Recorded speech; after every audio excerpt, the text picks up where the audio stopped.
Hey everyone, welcome to the Walk to Wealth podcast. If you're tuning in on YouTube or any of the podcast directories, make sure to give us a follow so I can keep on bringing high level guests like the one I have on today. Without further ado, let's get right into it. Chaz, for anyone that may not know you, tell us your elevator pitch. Who are you? What do you do? Yeah, man. Appreciate the opportunity to be here. Chaz Wolfe, based in Kansas City. I'm a serial entrepreneur. I have grown, sold, and even purchased seven-figure businesses in real estate, consulting, as well as franchising. I'm a father of four. I've got a beautiful wife, and we're loving life, man. Amazing. And so before all the success, before the selling of the business, before, the family, tell us a little bit about your walk to wealth. Where does this story all begin? Yeah, man. I grew up single mom family. So as far as like where it began with nothing, right? It began with hard work and watching my mom work 2 and 3 jobs and a work ethic that was planted inside of me that if you want wealth or fill in the blank, whatever you desire, you're going to have to go get it. That's not going to be given to you. And so I learned that pretty early on. I worked a couple of jobs even when I was still in high school and got into sales pretty quickly. Dropped out of college, was making 6 figures by the time I was 21, 22 years old, and never really looked back. Sales and the ability to communicate and talk to people and just my desire for more and to win eventually turned into business and eventually turned into real estate and became a millionaire when I was 29 years old. And I've done about probably 40, 50 million in revenue in the 10 years that I've been in business. So I guess I culminate all that to say that it's been a road. It's been tough. It's been a lot going on, but man, I literally started from nothing. Amazing. So let me ask you a little bit about your upbringing, right? Single mom household, you growing up, seeing her work 2 to 3 jobs. You could have very much just said, hey, we just got to work our whole lives and just went into the employee mindset. You already kind of seen your mom working multiple jobs. You could have just sucked it up and just worked jobs your entire life, right? Yep. At what point did you kind of realize that the working 2 to 3 jobs wasn't the route that was going to afford me the life that I wanted to potentially live and provide for your family? I know you probably weren't thinking that at the time growing up, but eventually in the future, what was that kind of like, seeing your mom do that? And when did you come to the realization like, hey, this might not be the way? Yeah, I think that it's twofold. Number one, I don't know if I ever had the thought that my mom was doing it the wrong way per se. What I pulled from her was, again, just the work ethic and just the stick-to-itiveness, the perseverance, even though it's tough, I do it anyway. And so that applies to whether you have a job or whether you're a single mom or whether you have 4 kids like I do or whether you have multiple businesses. It doesn't matter, right? That's a mindset that you have to adopt whether you decide a W-2 or a business is right for you. So for me, eventually, I was probably 19 years old. I got involved with a network marketing business, read books, self-help books for 3 years while building something that ended up not materializing into much. But except for my mindset, I had from 18, 19, 20, 21, that time frame of my life where most people were in college and spending money to have an education. I was just reading books and trying to serve people to the best that I could, all along the while learning sales. And so in there somewhere, this mindset shift for me was, wow, okay, like there's freedom out there that exists. Well, how does freedom play into my life? Well, freedom or financial freedom is the ability to choose what you want, how you want, where you want, with who you want, fill in the blank, right? And so I just knew that I was going to have to make a bunch of money. And then eventually later down the road, even further, I realized that passive money versus active money was that much greater. Yeah. So tell us a little bit about what was it like when you made that switch mentally? Like for me, I had a similar story. I didn't have the entrepreneur in me growing up. I wasn't going door to door selling lemonade and, what some of the entrepreneurial kids are out doing. It's a similar story. I started reading books and that kind of shifted my mindset. I feel like I had all the entrepreneurial traits. I just didn't use any of them because, like, for example, playing football, same thing, that grit, that getting after it, staying hungry, persevering, hard time, gaming, right? Just fast thinking, on your toes, being able to think ahead. Right. Like, all these different, tricks of the trade, I guess, I picked up from all these other things, and I just never applied it to money until I did. And it kind of started changing everything. So like, what was it like at that time period when you made that change? What sparked the change? For me, it was the pandemic. I had a bunch of free time and I read Rich Dad Poor Dad.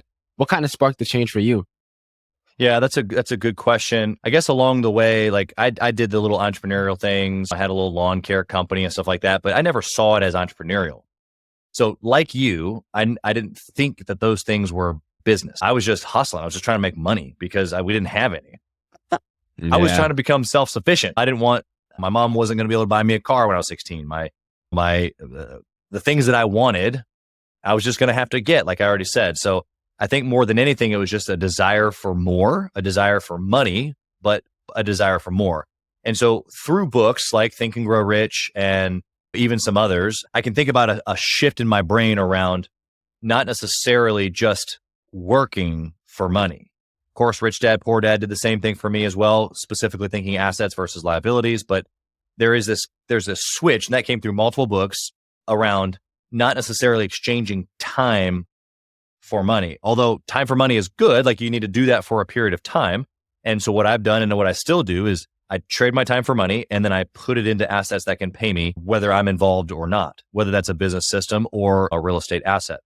And so I think similar to you, it's a book or books, but then it's also getting around people, because there was a group of people that I was around reading those books that talked about financial freedom. And well, what is financial freedom? Well, it's if you have more money coming in passively than you do spending wise, then you can make your own decisions. Like, I don't have to go to work today type of a decision.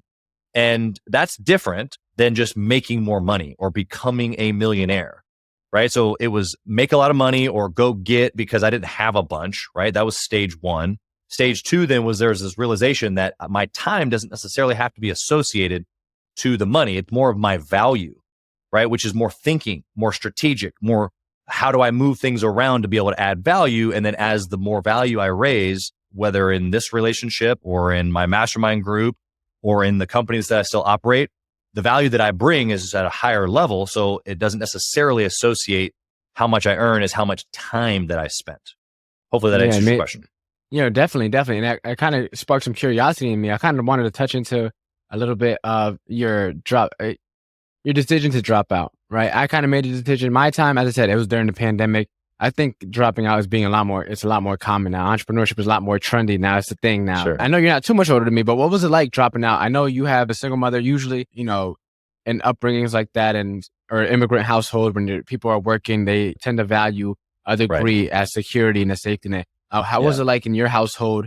And what was it like in terms of the people around you, your supporting cast? What did they think of your decision to drop out and pursue other things versus sticking it out and getting that degree? Because I know on my side of things, my grandparents did not approve of it until they seen that I was doing something bigger. And then they see my aunts and uncles on Facebook sharing my stuff. And that's how I started to gain some approval from them. But what was it like in your experience?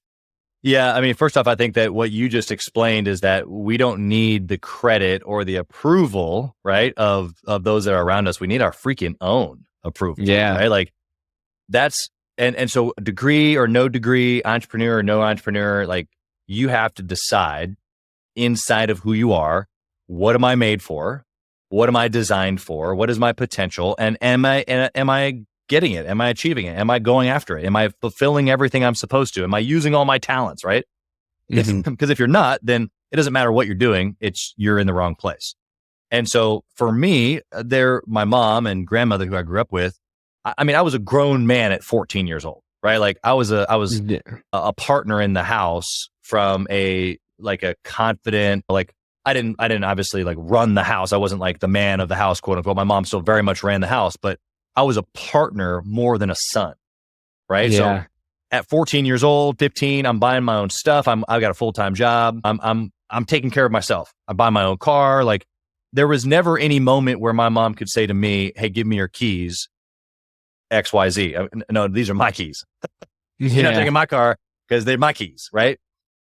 So that mindset though trickles forward, because it's not that she would never support me. She's always been supportive of me, but I didn't position it in a way where I needed her support. You know what I mean? So I was going to jump in my car and go to my job and take care of me, whether she wanted me to or not, because it's what I desired. Right now, luckily for me, she supported me in those things. And whether it was getting out of college or doing a business or switching over to this business or getting married when I was only 21 years old, like all of those things that might be super crazy, she looks at me and looks at a history of good decisions, right? That's what it was. I started making good decisions when I was young. Like I already told you, I was a grown man making good decisions with my money, good decisions with this, good decisions with school, good decisions with grades, good decisions with basketball. And so why else did she, to believe otherwise? Mm-hmm. Now, trust me, I had other people. My wife's grandparents, like yours, my wife's grandmother she'd walk to church with me on my arm, right? So we're dating, and I'm Mr. Suave, taking grandma down to church. I'm earning the hearts of the whole family, right? We get married, and later she finds out that not only did I drop out, but I had no intentions of going back and getting college educated. She was a professor, and it was like the flip of the switch, bro. I'm not even lying to you. It wasn't just a flip of the switch of how she treated me. She literally told me, Chaz, that's sad because you won't be successful without a college education. And luckily in that moment, I didn't get offended. I just said, I appreciate your opinion. But I knew that my opinion of me and my trajectory mattered more, right? Now, did that hurt? Does it drive me a little bit? She's not alive currently to this day. But I'll tell you what, I opened up 2 freaking franchises in the city that she lives in. You don't better believe I was thinking about her the moments that I was investing and building and opening and grinding in those businesses. Was it a chip on my shoulder? Maybe. But I think we need those. Those are healthy. The point being is that whether you got a support system, whether you don't have a support system, you make the decision and then people do what they want to do. The road's going to be hard whether you got a support system or not. Amazing. No, that's definitely super powerful. And I love the fact that you came back and not the sound of like shoving in her face, like, hey, I'm buying in your city, but like you kind of converted that energy into something that was, she wasn't even alive positive. Then, so, but you're right. That's what it is. It's a conversion of energy of going, okay, I hear the hate or the disapproval or the whatever. It's fuel. Yeah, definitely. So let me ask you, let's get into today's conversation a little bit. Now that we got a little bit into your story and how you came about, I want to talk to you about getting that mindset and that clarity. And you mentioned that you got married at 21. So it's like, not only were you taking an untraditional route, you got married very early. And when it comes to clarity, it's usually harder when you have a significant other, and not only a significant other, but a significant other. And you're trying to get into the entrepreneurial world, which is already a bunch of headaches and stuff being thrown at you because nothing's really secure when you're starting to get stuff off the ground. So like, where was your mindset at? I know you read a bunch of books, but like, how did you kind of like juggle all this stuff? Yeah. I'm going to go back. I said one thing a little bit earlier about my mom looking at the decisions I'd made. I'd created of trust is really what it is. When you make good decisions over and over, it doesn't mean that I made bad decisions because I did. It doesn't mean that I never failed because I did. The point is that if you can look back at my history and know that like if Chaz Wolfe is written on the deal, count it done, right? Like, because I've proven it to you over the course of time, right? And that's how it was for Julie as well, because I'm 19, she's 18. We met when we were 18 and 17 the year before. I knew at 19 that I was going to marry her. I knew. She didn't know yet, but I knew. I asked her parents if I could marry her 9 months before I actually proposed. And then I proposed about 9 months before we actually got married. It was basically a 2.5, 3 year process that I knew I was going to walk through of not only building trust, because I had already been building trust with her and her family, but that I was going to continue to walk through because I could see what it looked like in 2.5, 3 years. She couldn't necessarily see the exact detail. And so I was confident is the point. I could see it. I made a decision and I acted upon it. And I had already been acting in a way of good decision, good decision, good decision, good decision. So that way she could look at my history and go, okay, well, I don't see it, but you do. And so you're confident. Let me follow. Right. So I created a scenario where why else wouldn't she have trusted me? It's the same thing once we got married. Okay. So now we're married. We're young.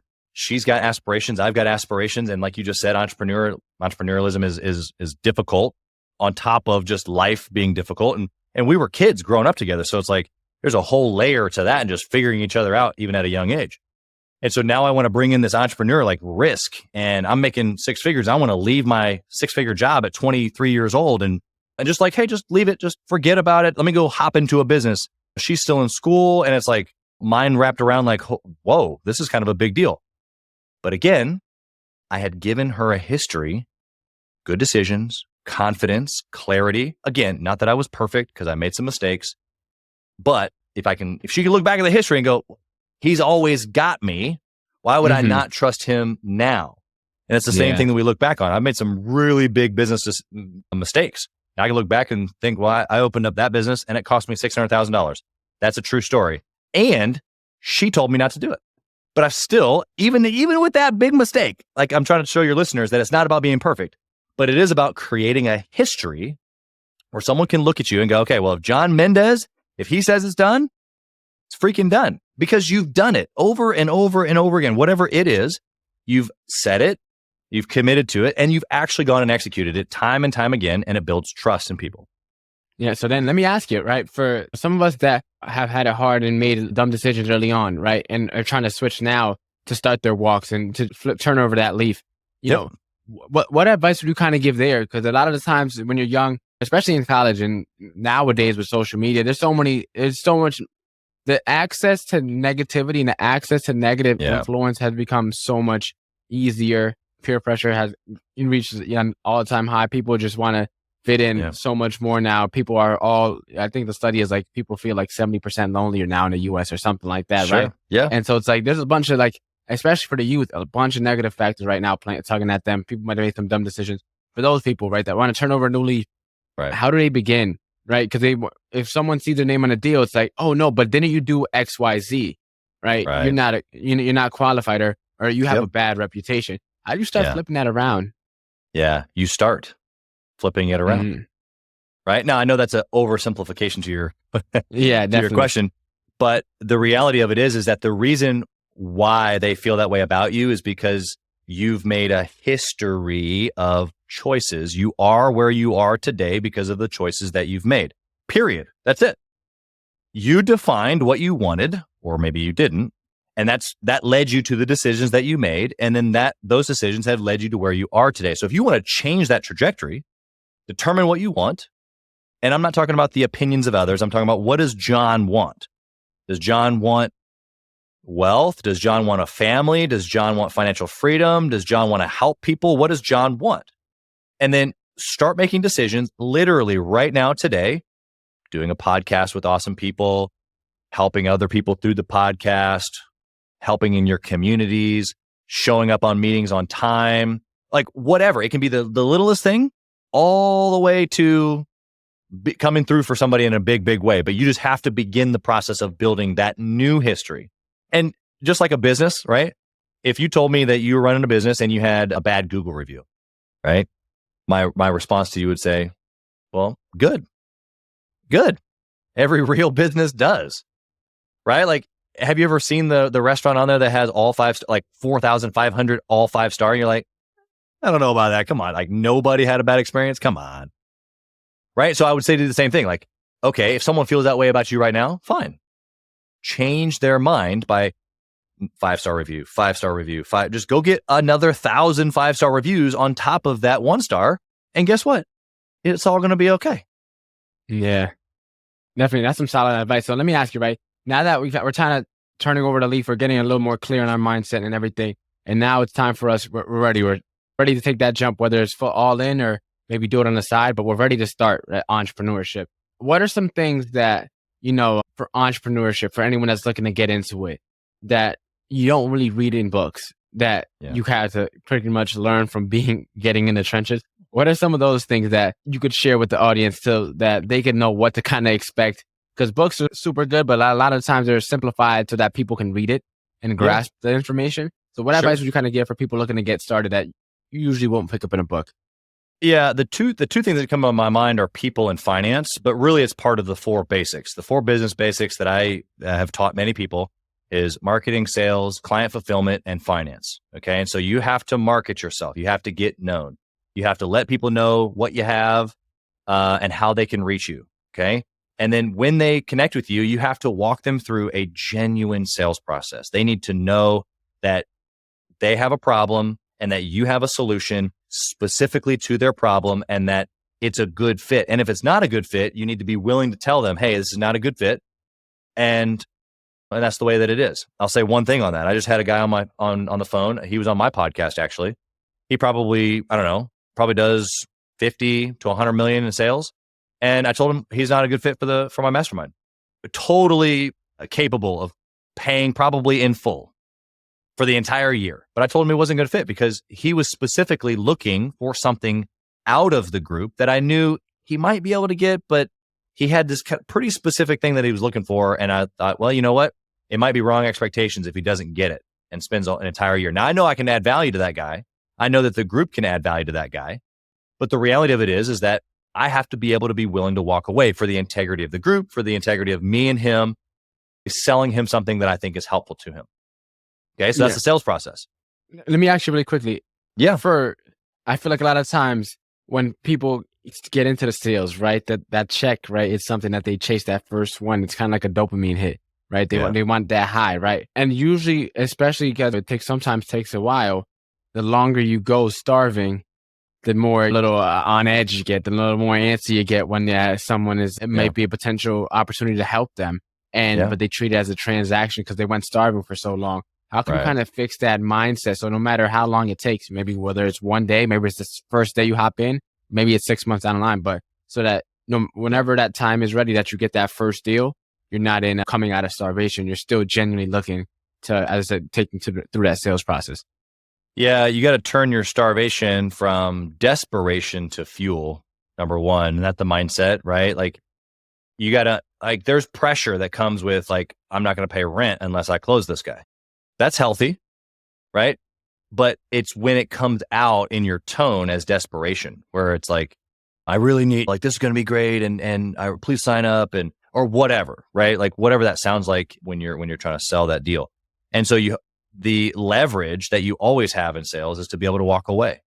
Now that might suck because you won't be able to pay rent, but you need it to push you towards the deal. But you also need to remember that no deal is ever worth ruining that scenario, right? You can't compromise on value because that doesn't pay you in the long term. I would much rather get creative and drive Uber to pay for rent than sell the guy the wrong thing. And then again, that just goes back to the history of wrong decisions, right? If you take advantage of a guy and you sell him the wrong thing just to pay rent, that's not going to add up to your reputation that you're trying to change, So just do the right thing is the ultimate answer. And if the ultimate answer is do the right thing, and that means not to sell this guy, then you don't, and you figure out a different way to survive. The real answer, though, is what you're trying to figure out is how to separate desperation from the sale. You need to be able to sell strictly based on the solution of your program to their problem. And if it works, it works. If it doesn't, it doesn't, period. It has nothing to do with how much revenue you want to do or whether you need to eat or not, because then it turns the focus to you as opposed to helping them. Yeah. So, that's something that's pretty uncommon because a lot of the times when people think of sales, there's this kind of negative connotation behind it, like salesman, right? You always hear the sleazy car salesman, right? There's the salesman in general. So how do you reframe that mindset going into it? Because sales is probably the most valuable skill, if not one of the most valuable skills, if done properly, obviously, that you could have anywhere. Because we're always selling, even if we're not in entrepreneurship. We're from a handshake when we first meet somebody to maybe selling my wife on another kid. Exactly, right? And we're always selling, right? So how do we what advice would you give to kind of reframe that mindset about sales being a slimy, sleazy, industry or career to get into? Yeah. Or even it was just a word to say. Exactly. Yeah. It feels weird to say it for sure. And I guess I would say that it's a limiting belief. So the person that's listening right now that feels that sales is slimy or icky, it's just because they've experienced someone trying to manipulate them. And that doesn't necessarily mean that that's what they would need to do if they were to get into a sales career. Sales career can be very lucrative, but it's not lucrative because you're taking advantage of people. It's lucrative because, again, going back to the value, remember when I just talked about a few minutes ago, once I learned that the more value I added, the more money I got paid. It's not necessarily associated to, I spent 2 hours on this thing, so in return for my 2 hours, I'm going to get paid X. I brought a certain amount of value, therefore this person pays me. So if you had a $1 million problem and all you needed was one answer and it literally solved it, so where you were losing $1 million, all of a sudden I corked that hole for you and literally you stopped. I mean, how much would you pay? Would you pay 50 grand for that? Of course. Would you pay 250 grand for that? Of course. Would you pay $1 million for that? Yes, because next year and you know what I mean? You would pay a lot of money for that, but it's just one sentence in my brain.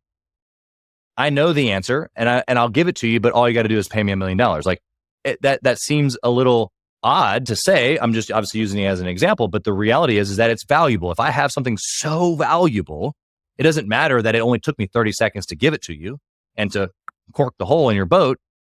It's the fact that you corked the hole in your boat and now you have a solution to your problem. So again, sales is about solving problems. If you have a problem, so let's say your podcast, there's somebody, I guarantee you, because I get them all the time. I guarantee you get cold emails all the time about, hey, we can get your listenership up to so-and-so and so-and-so, and we can help your podcast blow up and be the top, this, that, and the other, right? Like what they're trying to do is solve a problem. They don't know if you have this problem or not, right? So if you had a problem getting awareness around your podcast, then maybe you would sign up with a company like that because it solves a problem that you have. And that person who sold you, quote unquote, the problem or the solution is a sales guy. It doesn't mean that he took advantage of you and like, oh, I got him to give me money and I'm going to. No, it's like, if you can genuinely grow my show, great. Let's do that because that's what I want. That's the problem that I have. Does that make sense?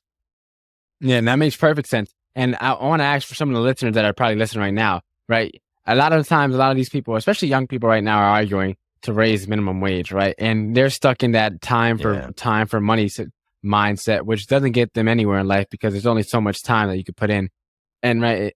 So then how do you kind of help these listeners shift their mindset from providing value? Because that's something that's not taught in school. It's not something that we're taught where you get a salary, right? Especially when you traditional route, we're taught to be employees. Employees get paid either per hour or per salary, right? It's not per value that they provide typically, right? Yeah. So tell us, how could we start, being comfortable with that? Because usually when you provide a lot of value, you could charge a lot higher. But then you also comes with that, imposter syndrome of you don't want to charge people what you want to charge because it's usually a high ticket number, but realizing it's the solution for them. So kind of what's your advice there and your thoughts there around that topic?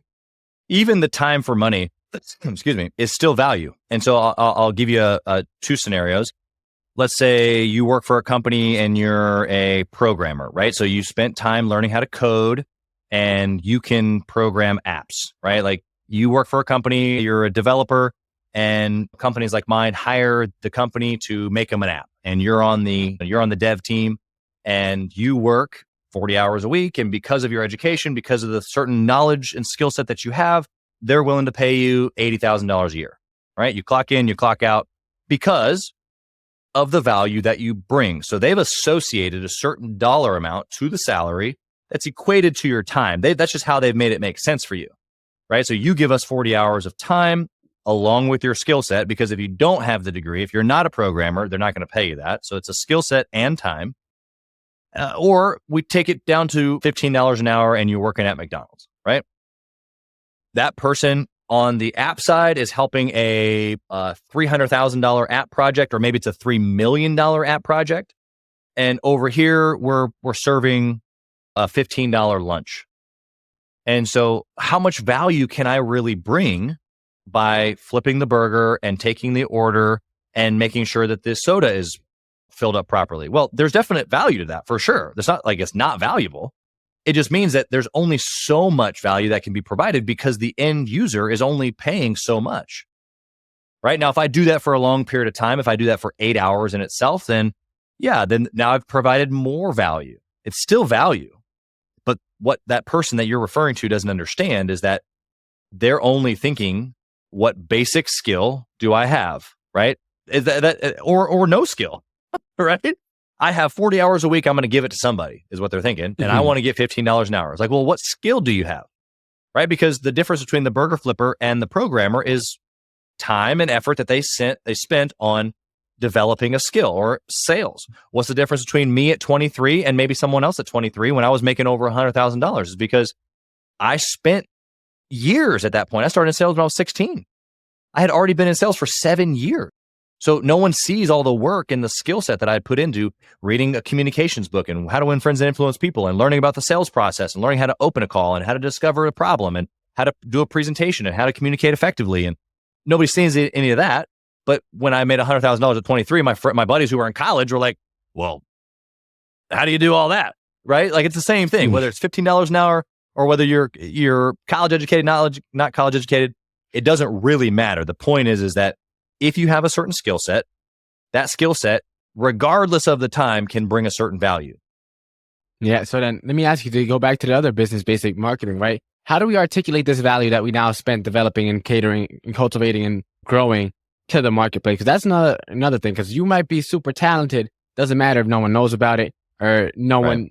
When you get in front of people, it's gibberish. It's not clear. It's not concise. So how do we get ourselves to the point where we can articulate that value so that when we come across somebody, not only do we have the skill to provide the value, we could actually get them to see the value that we have and we could provide to them. Yeah, I think that the easy answer is just start, right? I know it's an oversimplification, but you doing a podcast, someone reaching out to someone that they're nervous to talk to. They want to grab lunch with that person. Like just making yourself known by getting on podcasts or hosting your own or putting up content, doing a vlog or a blog or whatever the marketing attention thing is. In 2019, I was already making good money. I already had 7 of my own companies, and I took an opportunity to partner in a small way with Grant Cardone and an agency that he had. I moved my entire family to South Florida, and I worked there at the 10X headquarters, and all that was cool. My point in saying that, though, is that I wouldn't have had that opportunity if I hadn't have reached out a year and a half before that when I heard that something was going on. And I thought, well, that's interesting. I want to kind of get in that circle and see what's happening. I got in the circle. I met some people. I shook some hands, people that work for Grant, and we kept a relationship. So that way, in a year and a half later, when an opportunity of a lifetime came down the pike, I was in the running. So again, whether it's marketing an actual service or marketing yourself just for an opportunity, it's about putting yourself out there. That's why I said the oversimplification answer is just start, man. Just jump on a podcast, start a podcast, jump on a video. Like, just start, man. I look back at stuff that I created even just a year ago, and I'm like, oh my gosh, that looks so bad. Yeah, definitely not. I feel the same way. I listened to some of my earlier podcast episodes, and I'm like, sheesh. Like the first one, that's one of the reasons why I didn't interview guests right off the bat. It's because I didn't know how to edit anything about podcasting. I was like, there's no way on earth I'm going to bring a guest here, and I still don't know how to do any of this stuff yet. So that's why I did my first few episodes on my own. And then eventually I got into it, and then I started figuring out different software, like the one we're on now, and different, better equipment and stuff like that. So it's all been a journey. I kind of wanted to touch upon the other, entrepreneurial basic that you kind of mentioned, the business ownership basic, finance. We didn't touch upon that one too much. What advice did you give there? Did you any finance in terms of like financing your business, like getting a small business loan to start up, or more so finances in terms of making sure you're good, you have a CPA, things like that nature, and making sure your money is where it's supposed to be? Yeah, it's all of the above. And so before entrepreneurship, it starts with budgeting, right? Like, do you pay attention to your money? And so as a single person, a married person, a person with a family, whatever, no business whatsoever, all you got is a W-2 job, fine. How much money comes in? How much money goes out? That's the basis of a business anyway. That's the P&L. How much money comes in? How much money goes out? What's left over? That's how, in essence, you run a business, right? So if you can't do that on a personal level, so step one is make sure your personal finances are right. Make sure you're living below your means. Make sure you're delaying gratification. I was just on a podcast earlier this morning. We were talking about finance to a degree, but there was a point in time, I don't know, in my late 20s, I could have bought a Lamborghini cash. But instead, I bought a multifamily apartment complex. That was me preparing for the future me. The one who has kids and the one who wants passive income, the one who doesn't necessarily need a Lamborghini to get around in, but I'd rather have time with my kids. That was that decision, right? That was a delayed decision at that time. It doesn't mean that I won't ever have a Lamborghini. Maybe I will. Who knows? But the point is that wasn't important to me, right? So the delayed gratification in your finances personally, and then yes, in business, whether you get a small business loan or whether you are just hustling and getting your first couple of clients, take good care of what you have, right? Reinvest into the business. Watch the dollars. That pay attention to them. They will run away from you if you do not. Period. And then yes, of course, CPA, accountant, like all of that is necessary at some point, probably earlier than you think. But generally speaking, yeah. Then now we're talking about tax strategy and all kinds of other stuff that you got to get into once you start making some money. So yeah, all of the above. Right. So let me ask you, right? You mentioned you decided to buy a multifamily investment property, right? In this day and age, everyone wants the flex. Everyone wants the Lamborghini. Everyone wants the Rolex. Everyone wants Gucci, all these different designer brands and all the things to make it look rich, right? And usually people can't think further down the road. Right. What helped you make that decision of, I can buy this right now. The money's here. It's in the bank account. I just have to make a transfer. But let me decide to wait for something that I'm not sure how many kids you had at the time, but if it wasn't four, like two at the time. So how do you know that, how were you able to kind of see that future vision, right? And prepare for him instead of preparing for you in that day and time? Yeah. Yeah. It wasn't, to your point, it wasn't something that I'd done just in that one moment, right? That one moment was something that was just a continued exercise that I had been doing for years. And so the real answer to your question is that I clearly identified what I wanted, right? And so I knew that I wanted passive income. I wanted to be able to be independent of time. I wanted to earn not just a living, but a good living. I wanted to be able to make financial choices independent of my actual physical effort and or time. And so to me, what that meant is that I needed to hustle for active income so I can take that money and put it in an investment that eventually would pay me more passively than my active income. And so that reality is still something that I'm pressing into today. I have a good amount of passive income, but I want more because I want legacy and I want my kids and my grandkids to be able to operate at a totally different level. And I want to be able to teach them things. But in that moment, it was just a continued history of budgeting, being precise, knowing. So like when you saw the money in the account and I could have been tempted to just transfer it over and buy the car or the whatever. It wasn't even a thought in my mind because that's not what I wanted. I had already clearly defined, Think and Grow Rich talks about this. I had a definiteness of purpose. I knew exactly what I was doing and why I was doing it. Yeah, it makes perfect sense. All right. We managed to talk about mindset, getting clarity as to what we want in life. We talked a little bit about the basics of entrepreneurship, what we need to know getting into it before we just jump in head over heels. And now let's talk about some leadership, right? Because as you already know, whether we are successful or not, just being an entrepreneur in general, you're part of a very, very, very tiny percentage of the population, right? And if you're successful, that's even smaller, right? How do you grow into that leadership role that leader that you need to be so that you can not only start your business, but start impacting the lives within your circle, the lives within your family when we start one, the lives of the people that you're helping, the lives of when you eventually scale up and have some employees under you. Yeah. How do you get into that leadership role? What skills you need to acquire to be the leader that runs a successful entrepreneurial endeavor, a successful business, or a successful family? Yeah, I just want to tell you first off, before I answer your question, that you're on the right track. You personally, John, you're on the right track because here's why. I teach in my mastermind group for business owners that are on their way to their first million. The three things that they need in order to have a bigger business is the ability to have a definiteness of purpose, which we've just got done talking about. They need to be able to master the business basics, which we've already talked about. And they need to be able to grow in leadership. And so those three things are the absolute three things. Now I talk about persistence being the glue and all kinds of fun stuff. But the reality of it is that you led me right down the direction. We didn't even know it. And so you personally have the recipe for success. So I want to encourage you in that. Now, as far as leadership goes, the ability to lead others first is you have to be able to lead yourself, right? So being disciplined, number one, defining what you want. So that way in the moment, whether you want the Lambo or you want the donut, whatever the decision is, that you're disciplined. You're a disciplined individual personally. You cannot control or lead people or circumstances or events if you do not have control over you. So that's number one. That's a mindset. That's also a journey that you go on that doesn't just happen overnight. I did that through books, through friendships, through relationships, through masterminds, through events. I mean, that's just something that you continually go after. How do I control thyself? It's the most difficult thing that you will ever do. Number two then is, okay, so I want to persuade or influence people. Well, we already talked about the sales process. Well, am I doing it for me, which is manipulation, or am I doing it out of the purpose that I feel, which is in order to be able to help them? And so you have to have a right mindset, number one. And so again, through books, through listening to podcasts like this, they're going to be able to position themselves correctly of servant leadership. That's what, there's a lot of books that call it that, but that's really truly what leadership is that it's you being a servant.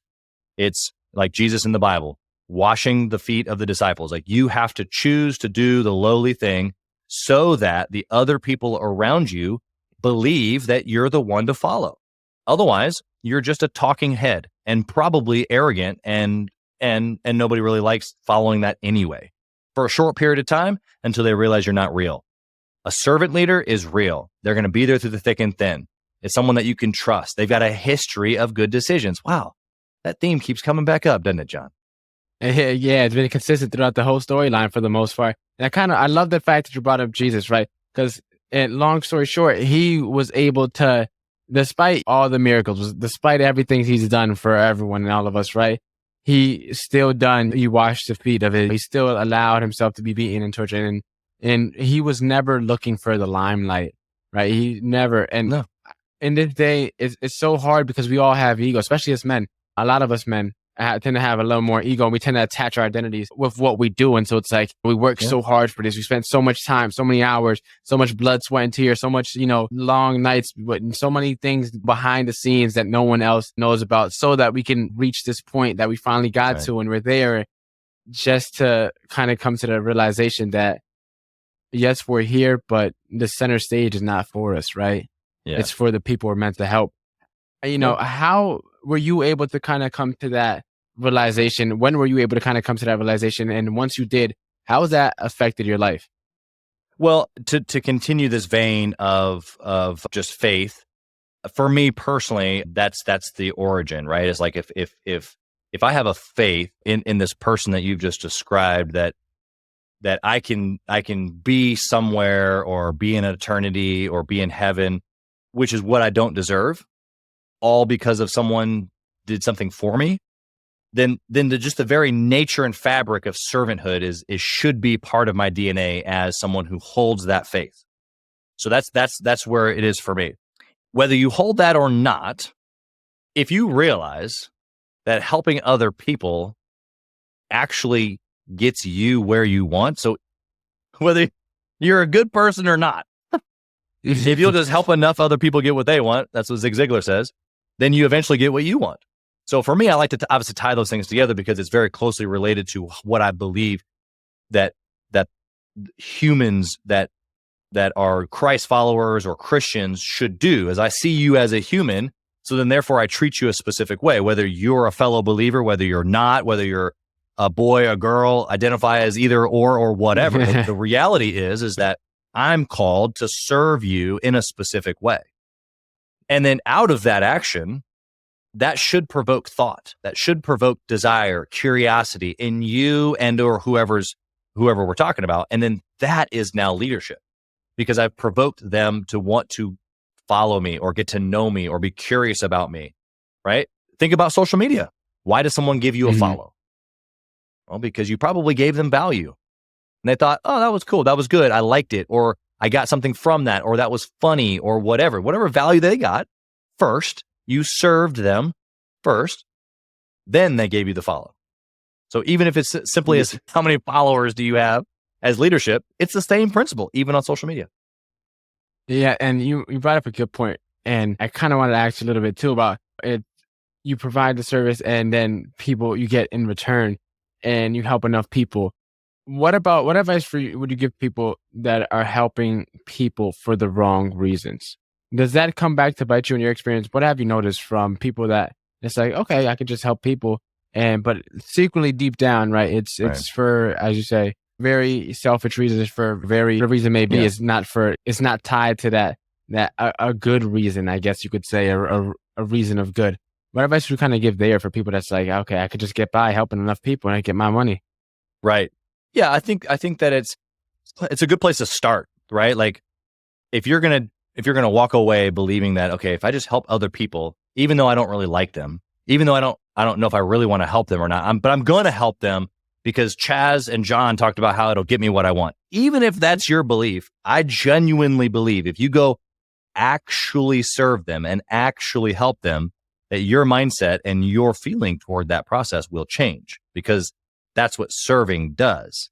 When you serve people, You see the impact that you make on them. Now, if you're a manipulative person, you're just a bad person in general, then you're not actually trying to help them anyway. It's just a cover, right? So there's not like a bad person doing good things. No.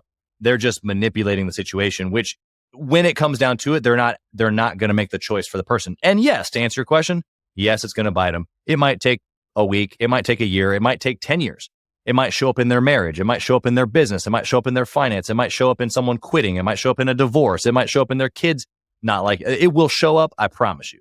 And then let me ask you this, right? So a lot of the time we talk about getting that call, right? That call to God calls us to serve others, right? And a lot of the time it takes a while for us to really get that call because we don't know who to help. We don't know what path to get. But eventually, if we get quiet enough, we get clear enough, the phone will ring.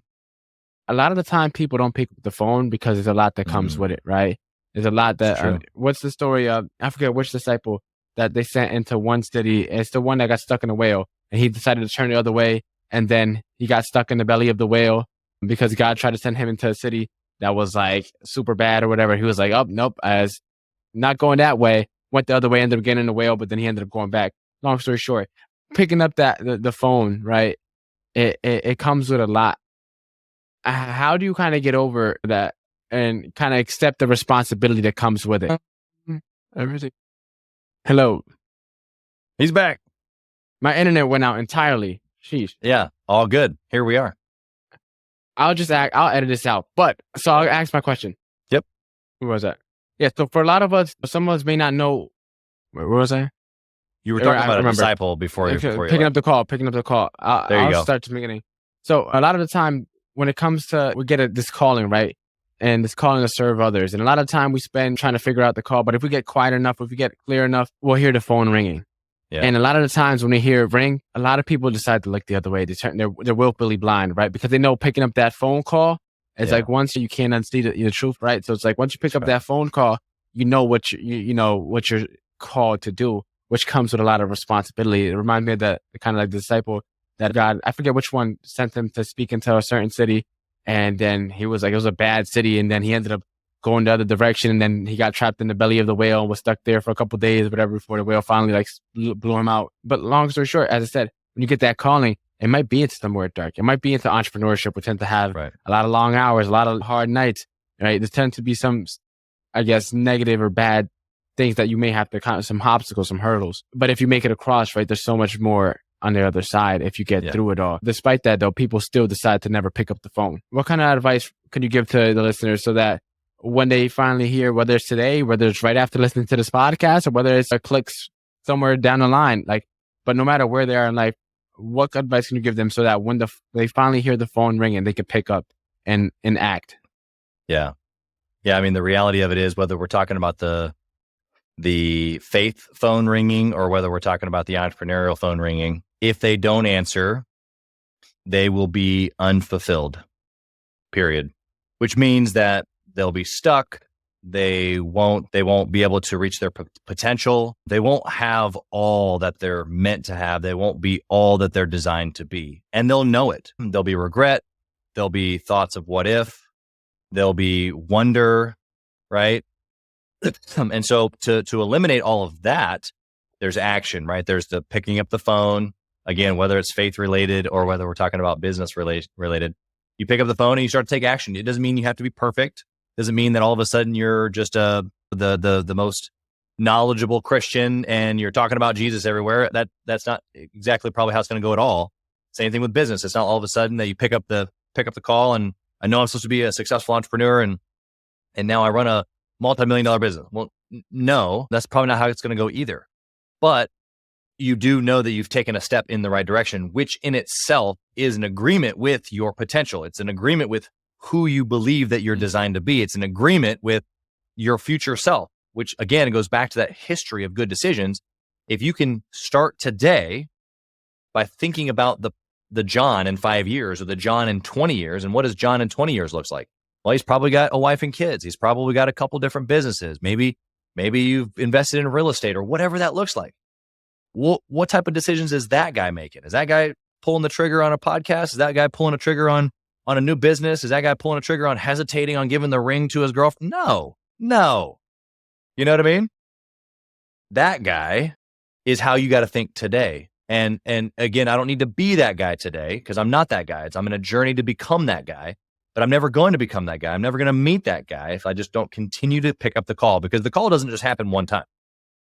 There's a phone call that happens multiple times, even a day, right? Where you just got to pick up the phone one more again and say, you know what? All right, I'll re-sign up again. And maybe that's once every year. Maybe that's once every couple of years. I don't know, but it's different for each of us. The point is that it's not something that you just pick up one time. And it's definitely not something that you can run from. To your point, Jonah in the Bible ran the other direction, and he eventually got caught in a storm, and he did exactly what he was supposed to do. It's just a matter of time. You'll figure it out, or you won't. And if you don't, that's okay. Kind of, not really, because then you're going to be unfulfilled. You're going to be empty, lonely, like all the things, man. You want to talk about 70% loneliness in America? Is because we're not living the way that we should be. We're not how we're designed to be. And I'm not necessarily just talking about faith. Yes, that's a huge part of it, but I'm talking about just potential. Just go take a risk. Get exciting. Maybe delay on that Gucci bag and think about your future self. Like, those are the things that really we're called to. No, that's amazing. Chaz, so we've been able to talk about mindset, clarity. We've been able to talk about what we need to get started in entrepreneur. We've been able to touch on faith a little bit, talk about stepping into that leader, right? Stepping into our own leadership roles in our lives. And I just wanted to say, what's one thing, right? If someone wants to make a massive shift in their life today, what advice would you give them so that they could start? Yeah. Well, so, I mean, what massive change are we talking about, right? So, I mean, we can be talking about business, we can talk about faith, any sort of habit or change that you want to change or adjust or grow into is going to be associated to your identity. Atomic Habits talks about this, James Clear. He outlines how basically if you're going to get a good habit of waking up early, working out, and eating healthy or whatever, it's going to be associated to your identity. I do those things because I believe that I'm a successful individual who gets up, works out, eats healthy, right? It's about belief. And so you first have to identify, who are you? And in my case, whose am I, right? Where is my core? What do I believe about myself? What do I want to believe about myself? How do I make those adjustments? And how do I start taking action towards those things? Again, I may not be the Chaz that's 20 plus years older at 55 years old, because I'm not a grandpa yet, but at 55, I bet you I will be, or close to. And what kind of grandpa do I want to be, right? Like, am I thinking about those things? Am I letting those things influence my decisions of who I'm becoming today? That's the identity piece. And those are the action steps that any listener right now can take. It doesn't mean that they have to be thinking about grandpa. They can be thinking about their business. They can be thinking about doing a sales career. They can be thinking about getting married to their girlfriend or boyfriend. Like, those are the action steps that we take towards the identity of who that we believe that we are. Amazing. Chaz, you dropped a lot of gems this episode.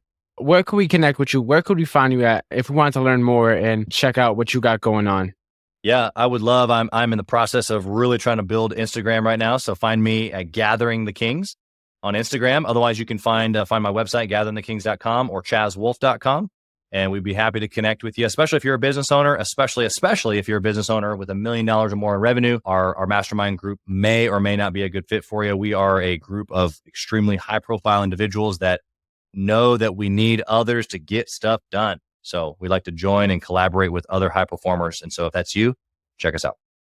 Amazing. So now it's time for the final 4 questions that will be in every podcast episode. Without further ado, question number 1, what is the most impactful lesson you've learned in life?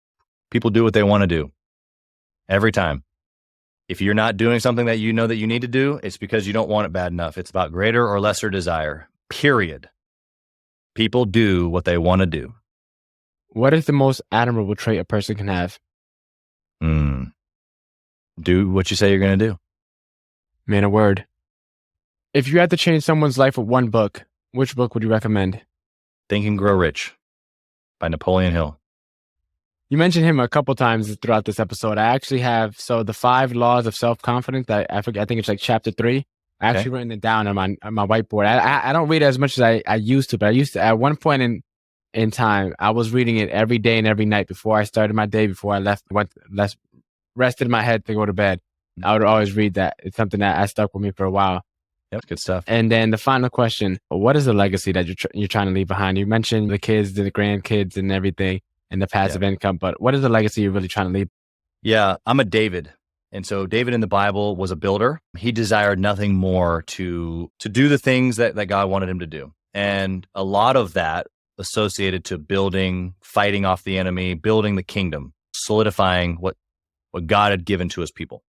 And what he also wanted was to build the temple. And that wasn't for him, though. That was for his kids. It was for Solomon and for then his kids' kids to be able to enjoy for decades to come. And so I know that I'm building and I'm gathering the necessary resources, financial and educational, so that my kids and my grandkids can do something unbelievable, something I can't even fathom. It's so big. And so it's my duty to not only gather the things that they're going to need, but also then to mentor and partner with them, with my children, and then eventually with my children to mentor and partner with my grandchildren, so that not only just the legacy of money and resource, but that this perpetual impact can go forth beyond way past me, because I did my part. I was dutiful in gathering the resources. I'm a builder. Amazing. So Chaz, it was a pleasure having you on. I genuinely enjoyed our conversation. We touched upon a lot of things that I know I took away personally myself. So I know the listeners are definitely going to be able to take a lot from this episode. Again, thanks for your time. And I really do appreciate you coming on the podcast and just dropping gems after gems. Yep, absolutely, man. It's been a pleasure. And thank you for having me.